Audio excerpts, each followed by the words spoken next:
Christiane Amanpour spoke to the head of the Palestinian National Initiative, Mustafa Barghouti, about the Israeli operations in the occupied West Bank, the hope for a ceasefire, and why he believes the West Bank operation is happening at this time.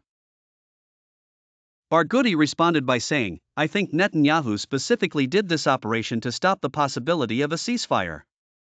I do not think Netanyahu wants a ceasefire. He wants to prolong this war for as long as possible, and I believe he wants to continue the war until the US elections because he hopes that Trump will come and win, knowing well that many voters will not vote for Kamala Harris. If she and her administration do not do anything to impose a ceasefire here and stop the suffering of the Palestinian people, he knows it well, and unfortunately, the entire Israeli society is moving in the wrong direction.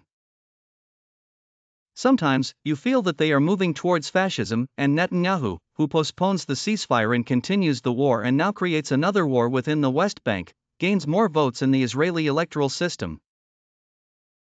This, of course, encourages him to continue." In response to a question about former Hamas leader Khalid Meshal's statement in his talk about calling for suicide bombings again, and how he thinks that would help enhance security and stability in the West Bank, Barghouti answered, "I think this is a reaction to the terrible atrocities that are happening, especially in Gaza, when you see all these children being slaughtered, when you see Israel practically using biological warfare.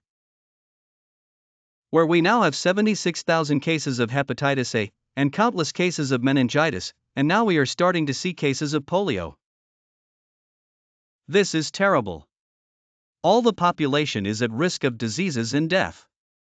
Our medical teams tell us that there are about 1.6 million people in Gaza currently suffering from various diseases. Our medical teams tell us that every Palestinian in Gaza is getting sick 3 times a month now.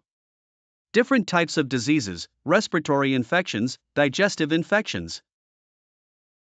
The entire population is deprived of water, deprived of food, deprived of security, without shelter, crowded in a very small area, exposed to continuous shelling. Only today, the Israeli army killed another 45 Palestinians, most of them children. Of course, you will see reactions from some political leaders because they cannot bear what is happening here.